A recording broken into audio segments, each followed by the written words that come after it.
Good morning, everyone. This is our report, The Nature of Public Policy and Process.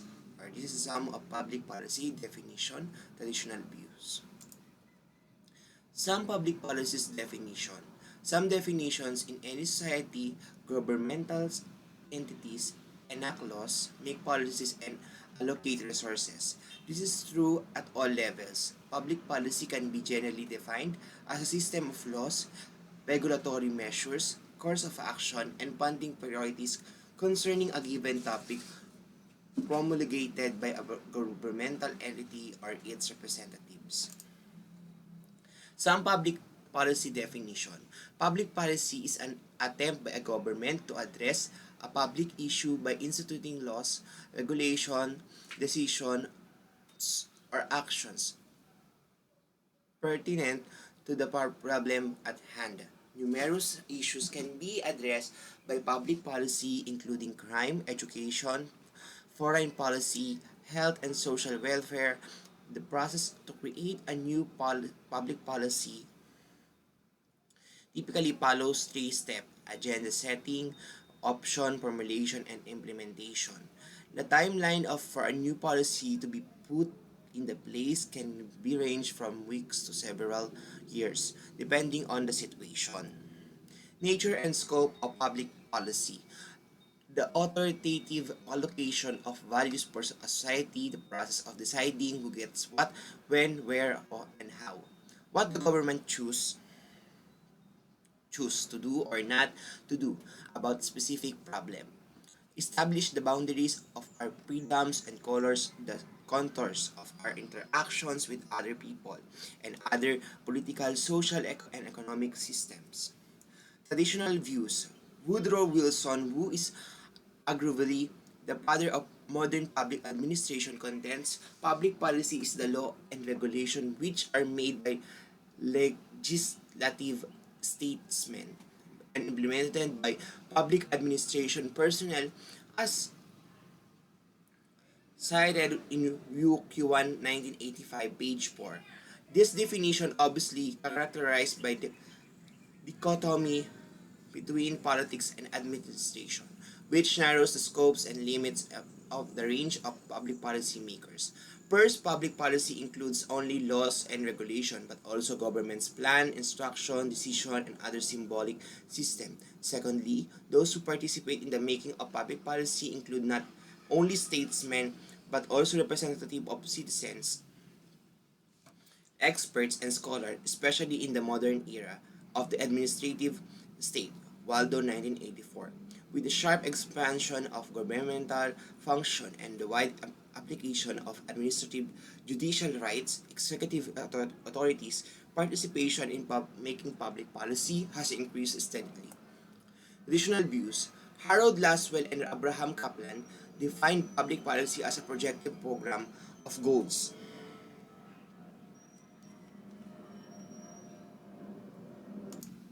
values, and practices. The aforementioned definition confuses public policy with programs, making the latter seem only overly extensive. A program can be public policy, but not all public policies are programs. As been pointed out, public policy also includes instruction, decision laws, regulation, and other symbolic system that government sends out.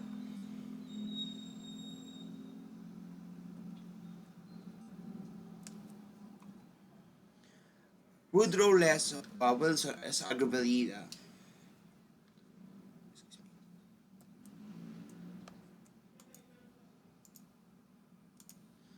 Thomas R. Dye, 1987, thinks public policy was whatever governments choose to do or not to do. Dye focuses on not only on government action but also on the government inaction. And therefore, his definition shows the obvious character of behavioralism. It reflects the practical discipline quality of public policy analysis.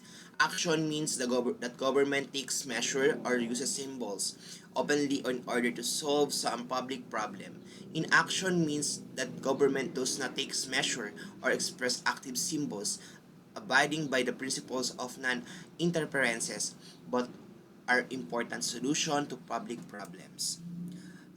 Traditional views. Robert Eiston, 1971, defines public policy most extensively. He states, in a broad sense of public policy is the relationship between governmental organs in their environment. It is invented that Eiston is influenced by the science of ecological administration. Indeed, public policy is the function of governmental and its living environment, namely P equals F G E. Here P refers to the public policy, G refers to the governmental system, and E refers to the living environment. Approaches of public policy. An Anacentric focuses on individual problems and their solution in its scope, its microscale, and its problem. Interpretation is usually of a technical nature policy process, but its focal point onto political processes. It involves stakeholders and it's the microscale.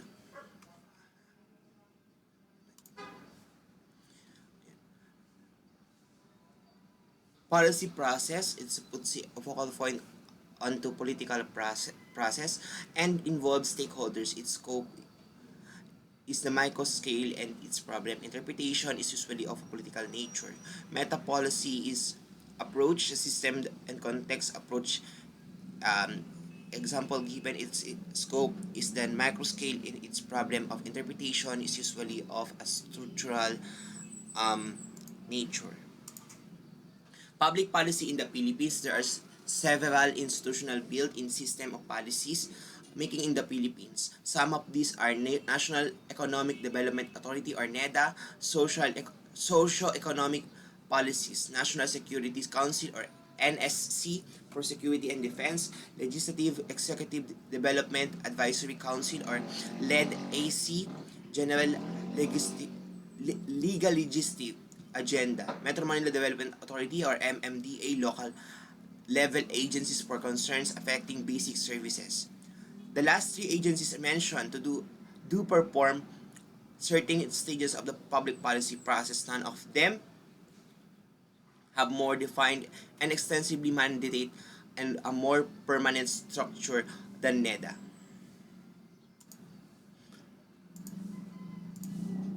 NEDA, the highest policy making body responsible for all aspects of the development program. NEDA board is headed by the president with selected cabinet secretaries and other executive staffs, officers, and members. NEDA secretariat is the research arm of the NEDA board. NEDA director general heads the secretariat and is the social economic planning secretary per EO number 230. This is the policy stream, the evaluation and the agenda, evaluation, policy formulation, implementation, and legitimation. Policy stream, actual performance during the preceding year, new developments and emerging issues in the local and international economies, shifts in the policies, emphasis, and of administration.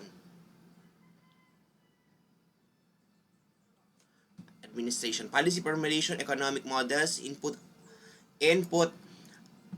output analysis, accounting frameworks, project evaluation, and prioritization, legitimation, medium-term development plan, MTDP, State of the Nation Address, SONA, implementation, forge a conscious at the pre-implementation phase. It is the different departments who are actually tasked to implement the various programs stipulated in the MTPDP and other policies declaration, evaluation, feedback, and monitoring mechanisms through its attached agencies. Not all public problems are amenable to policy analysis, but when they are, the analysis can support decision making, um, determine whether as a new policy is required. If the policies already exist, determine whether it needs to be modified or terminated. Analyze one policy retrospective or prospectively. Compare two or more policies that address a similar problem. Assess to the future implications of current and new policies, explore stages in the development of a particular policies. Challenge of public policy problems may show up in ways that are difficult to address, inherently multidimensional, overlap, and contradict are ill-defined so weak-held problems. The conscious over social goals may be illusory. Decision makers have different preferences and values, often conflicting. The definition of a policy problem is not completely scientific or systematic, creatively, sagacity, socially constructed. There are five types of policy relevant information interrelated and interdependent. There are types public policies um, conceptualizing problem from different angles and viable solution. Two, policy future identifying consequence of future course of action. Forecast policy action, forecasting and evaluating consequence of action based on the different alternatives. And number four, policy outcome, ensuring an observed consequence of policy action. Number five, policy performance, finding the degree of value contributed by policy outcome useful in forecasting policy future.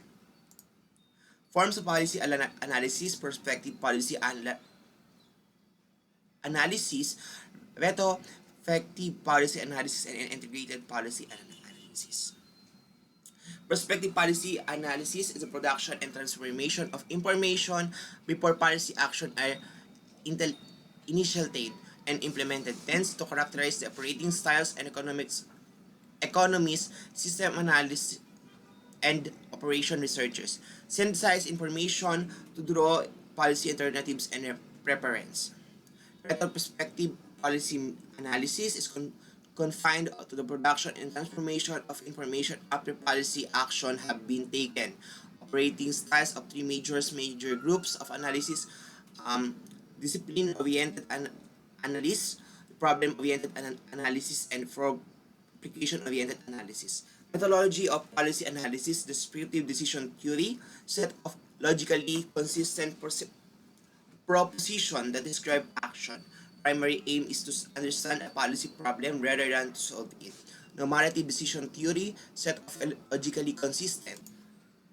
Normative decision theory is a set of logical consistent proposition that provides a basis for improving the consequence of action, appropriate for predicting and recommending different courses of action before they have acquired aim.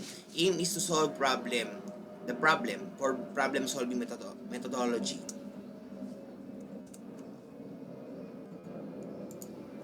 Models of policy analysis.